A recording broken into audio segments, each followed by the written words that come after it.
The victim of the homicide has been identified as Marcel Reardon. At this time, there have been no arrests made, and the investigation is ongoing. In my opinion, what's making it a little harder for them is that they didn't get to see him. Not even for a minute they weren't allowed because there was too much damage done to him. We are in St. John's, Newfoundland and Labrador, Canada for today's case, which dates back to 2016 when the city was home to 46-year-old Marcel Reardon. Marcel came from a large family with 2 children, 3 brothers, and an older sister with whom he had a special bond, as well as nieces he cared deeply for. His sister Jacqueline said that Marcel was the family clown, always wanting to make everyone laugh by being silly. He was never afraid to look foolish to brighten people's day. Marcel lived alone in the city center, having moved around quite a bit and never feeling completely at home anywhere for a while. One of the reasons he was always searching for a new place and never felt at home was because in September 2015, tragedy struck the Reardon family. They lost Marcel's mother, Evelyn, to cancer, and Jacqueline said that this loss deeply affected Marcel, who was her closest son. She said he turned to alcohol to numb his pain in the months following her death, and his alcohol consumption increased to a dangerous point. In May 2016, several 911 calls were made regarding Marcel, reporting that he was drunk and acting aggressively. Although when the police arrived, they considered that there was not enough reason to arrest him, Marcel seemed to be fine. One of his friends also found him in a community kitchen in the city center. She was in line ahead of him, and he rushed up to her asking to cut in front, saying he hadn't slept or eaten for 3 days. His family knew he was struggling, but they had no idea of the severity of the situation. On the evening of May 7, 2016, Marcel visited his sister Jacqueline and his brother Scott for dinner. The mood was somber, as the purpose of the gathering was to assemble flowers as a tribute to their mother, something that Marcel was finding difficult. However, the day went as well as it could, and as they said goodbye, they agreed to meet again a few days later for a family barbecue. Marcel told them he was feeling more positive because he had enrolled in a welding course to get back to work and into a healthy routine. This was great news and encouraging for his family. He hugged Jacqueline and left, shouting, "I love you, Jackie," to which she replied, "Don't forget to call me later." Just a few hours later, Marcel unfortunately drew the attention of the police again. He was arrested for violating an order not to consume alcohol, and the police found him in a subway asking people for food. He was held at the station for his own safety, and when they were satisfied that he had calmed down, they released him around 1 p.m. the next day. He left the building wearing a red sweater, a jacket, and his cargo pants. He took a newspaper from the jacket pocket and headed to the city center. On May 9, 2016, authorities responded to a call from Harbor View Apartments on 91 Brazil Street. The building's caretaker, Jack, had called 911 when a resident alerted him to something near the back stairs of the building. Someone was lying on the ground, almost huddled under the steps, and the resident thought maybe they were sleeping there. However, as they approached, they saw a pool of blood and what appeared to be brain matter and bones nearby. The man was wearing a red sweater and cargo pants, and there was a wallet in one of the pockets. The wallet contained a folded birth certificate, confirming that they had found the body of Marcel Reardon. He had been beaten to death.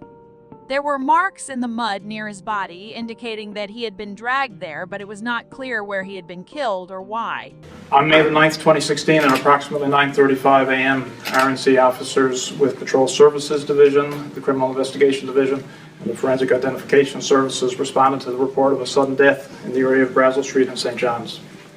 Based on the results of the autopsy performed by the Office of the Chief Medical Examiner, the RNC is confirming that the cause of death has been ruled as a homicide. The victim of the homicide has been identified as Marcel Reardon. At this time, there have been no arrests made, and the investigation is ongoing.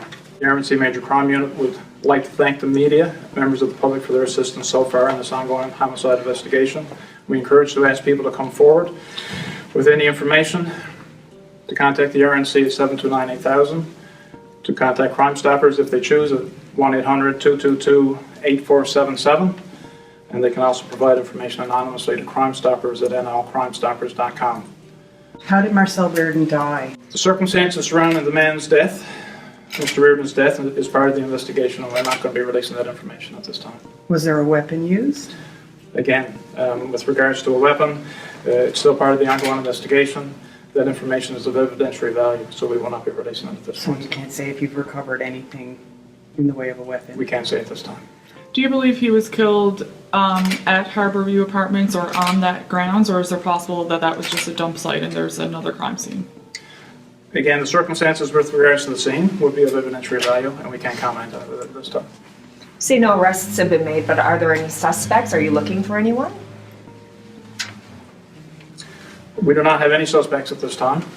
However, we're continuing to actively investigate the matter, and we ask that if anybody has any information on this death, to contact the RNC at 729-8000 or Crime Stoppers at 1-800-222. When searching for Marcel's name and discovering the last known place he lived, it was found that the apartment where he was found had no connection to him. Even more frustrating, the camera directly above where everything happened wasn't working. Near Marcel's body, however, cigarettes, a lighter, and an empty beer bottle were found.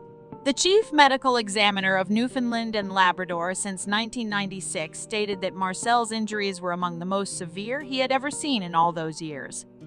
They were so severe, in fact, that his family was not allowed to see him. The wounds were primarily on the back of his head and were so severe that it was impossible to determine how many times he had been struck, but it appeared that a hammer had been used. Marcel's blood alcohol level was about 4 times above the legal limit. Authorities said they had seen a lot in their jobs before, but this case was particularly bloody, disturbing, and emotionally draining for them. A lot of stories about him moving around from place to place in St. John's, having some problems with alcohol, problems with drugs. How did all of that happen, Jim? I don't know how it all happened, but I know, like I just said in my writing here, that he lived a life that we all weren't accustomed to, that not everybody was accustomed to. So when it comes to his alcohol, I don't know how much he was into it in the past, but coming down here after my mom passed is when he, from my understanding, is when he got more into the alcohol. He lived with us for 6 months. We never had any issues with him at all. If he did have a six-pack, he'd drink it, he'd be quiet, we wouldn't have no issues. And I mean, it was me and Scott lived there, my children lived there. We never ever had any issues with him. So in the last year, how much contact would you have with him? How often did you see him? I used to see him about once a month, and he'd call 20 times a day. For what? Just to have a conversation. Ask me how I'm doing, or what I'm doing. And the same here. Just normal conversation. Same here. He would call all the time, and he just wanted to talk. Had you heard of the murder in St. John's, or a body being found in St. John's, before the police approached you? I had read on Facebook, I had seen an article that had stated that the body of a young man was found. So it never occurred to you that it was Marcel? No. I kind of went to like a body shake and couldn't breathe, and it's like, okay, seriously, who did it? Like my first thought was, who did it? Who did it? That was it. Who did it? I walked out in the kitchen and see 2 RNC officers there. I was in shock. I think I still am, like I'm still in denial.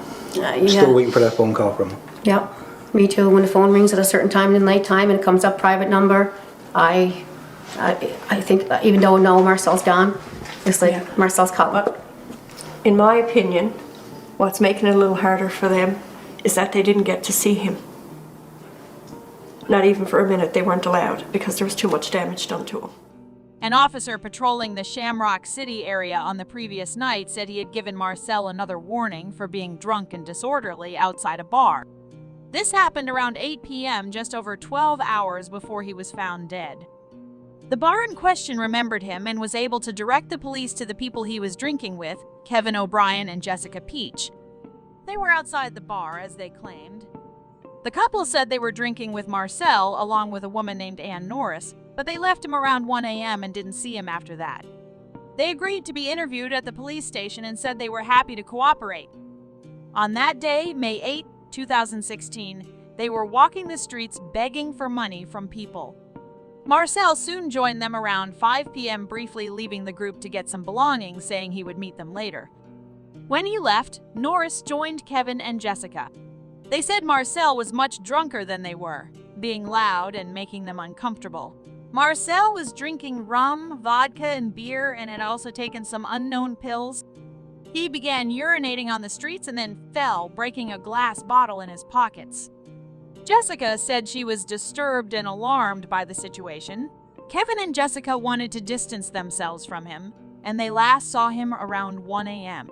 The time frame for Marcel's murder was getting narrower, so the authorities asked the couple where he had gone. Norris said she would take a taxi to her apartment to drink there with him. Her building was Harbor View Apartments. The police now needed to talk to Ann Norris. To their surprise, the name Ann Norris was known, but for very different reasons.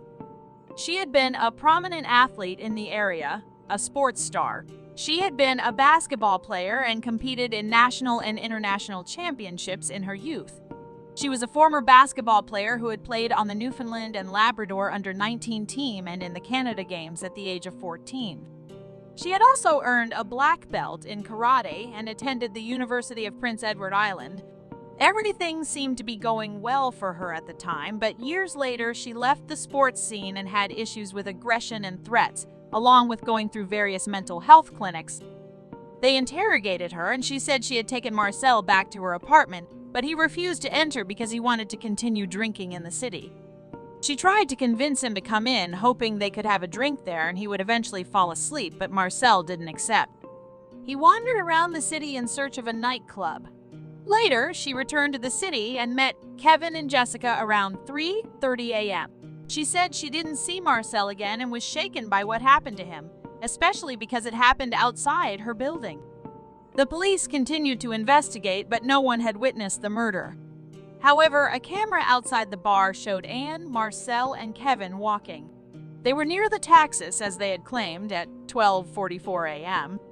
Marcel was wearing the same red sweater and seemed to stagger and fall, with Ann trying to help him up at one point. She also stopped to tell Kevin that she was taking Marcel back to her apartment. She and Kevin walked away from Marcel. Marcel staggered to the area behind the bars, up some stairs. The couple helped him reach the taxi, and Ann sat in the front seat.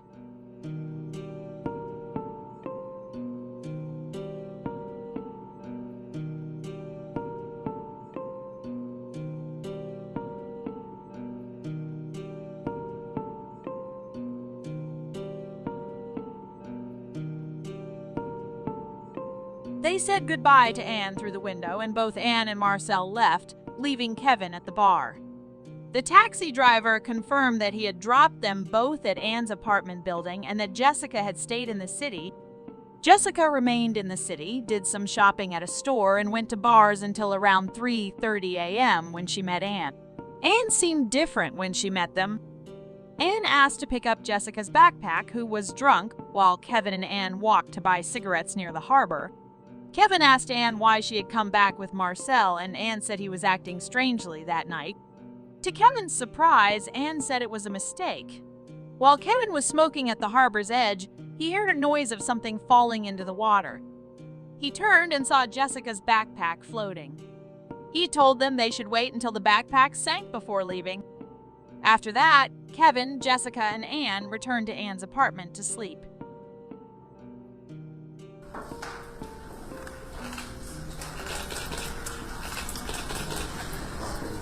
I was in contact with the accused probably an hour or so ago. Mr. Buckingham spoke with her via telephone. I spoke with her in person about 10 to 15 minutes before the matter was called. Your Honor, this is Jonathan McDonald. At this time, details are scarce. We really can't offer much in the way in terms of the details, but we can say that we have been retained by her and we will be representing her going forward. Despite admitting to killing him, Ann Norris pleaded not guilty, and her defense team argued that she was not criminally responsible. An expert testified that Ann had schizophrenia, and he believed she saw Marcel as a threat that night for some reason. According to what she had told him, Marcel was sitting on the steps outside, possibly asleep or unconscious, with his back to the door. Ann, who was upstairs in her apartment, got scared that Marcel might hurt her. She grabbed the hammer she had recently purchased and beat him to death. The expert claimed that, in her mind, she was acting in preemptive self-defense. However, the prosecution was seeking a first-degree murder conviction. They argued that the presented evidence showed that she clearly planned a very deliberate killing. She admitted that she continued to beat Marcel until she was sure he was dead, indicating that she knew she was deliberately killing him. They argued that he was too drunk and incapacitated to defend himself or even realize what was happening until it was too late. If it were some form of self-defense, why didn't she call for help afterward and alert someone? Instead, she hid the body and disposed of the evidence to cover her tracks. During the trial, Anne's father, Brian, testified that his daughter's mental health had started to deteriorate after she told her parents she was going to the police to report several cases of sexual assault. He said that one night she desperately called him, and when he arrived, she was hysterical, and all the cupboard doors in the house were open or torn off. She couldn't speak, but eventually wrote on a piece of paper that she had been molested.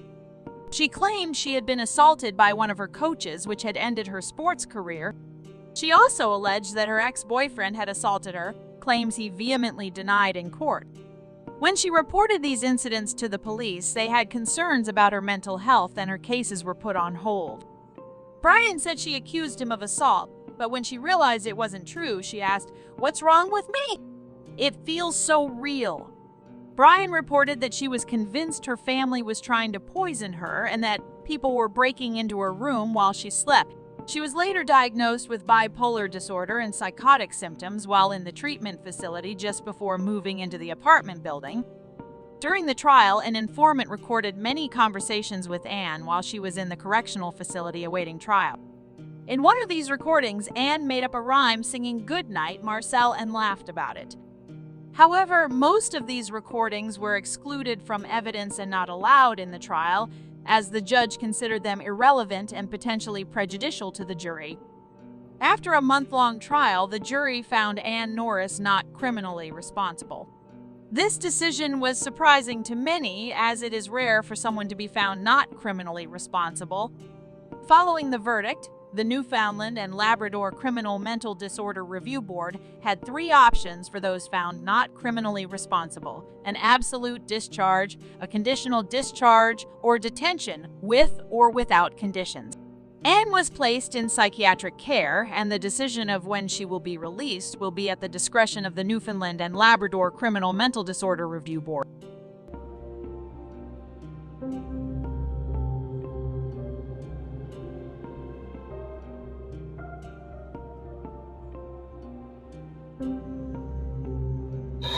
Well, obviously we thought it was the right result. That's what we argued for in the first place.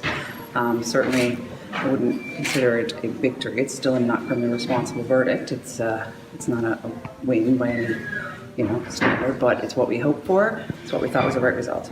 Do you think these were very tough issues for this jury to try and decide?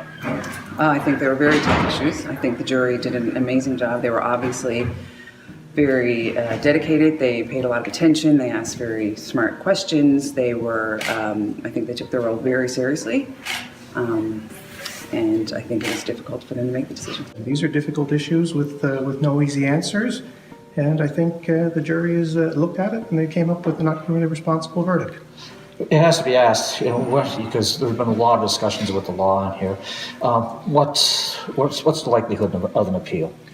Well, as you know, it's way too early to assess that situation now. We've just got the verdict. We have our 30 days to look at whether appeal is proper and necessary. We'll review the way the trial unfolded and discuss with myself and co-counsel and with our appeal section, and we'll look at whether or not an appeal is necessary or justified. So that's a decision for another day. Less than 4 months after his testimony against Anne, Kevin O'Brien was found dead in St. John's Harbor. The police stated that they did not suspect foul play, noting his addiction problems and believing that he likely fell into the water and drowned. The prosecution filed an appeal against the verdict with the Supreme Court of Newfoundland and Labrador, claiming that evidence was improperly excluded from the trial. The trial panel found that while it was an error to exclude the evidence, it would have no effect on the jury's decision. They also upheld the decision not to allow the audio recording from inside her cell. It was ruled that there was no basis for a new trial. The legal battle continued until the end of 2019, when the Crown took their appeal to the highest court in the country, the Supreme Court of Canada. However, once again, the appeal was dismissed immediately, and the Supreme Court provided no reason. Anne has never revealed what really transpired between her and Kevin, and her defense team argues that she may not even remember. Everyone will always be left speculating. Marcel was laid to rest with his beloved mother, Evelyn, lying side by side. Jacqueline said she always looks at a picture that Marcel gave her depicting a bridge over a peaceful lake at sunrise. When he gave her the picture, he said, "This should remind you that everything is water under the bridge. Just let things go," something she tries to live by in his honor. However, with the feeling that justice wasn't served, letting go is a bitter burden to bear. Marcel's life was spiraling, and he was struggling to turn things around, but he was trying. His family said Marcel would have given the shirt off his back and done anything for anyone. He wanted to get better for his family, and it is tragic to think that his life was cut short before he had a chance to make the changes he promised to people.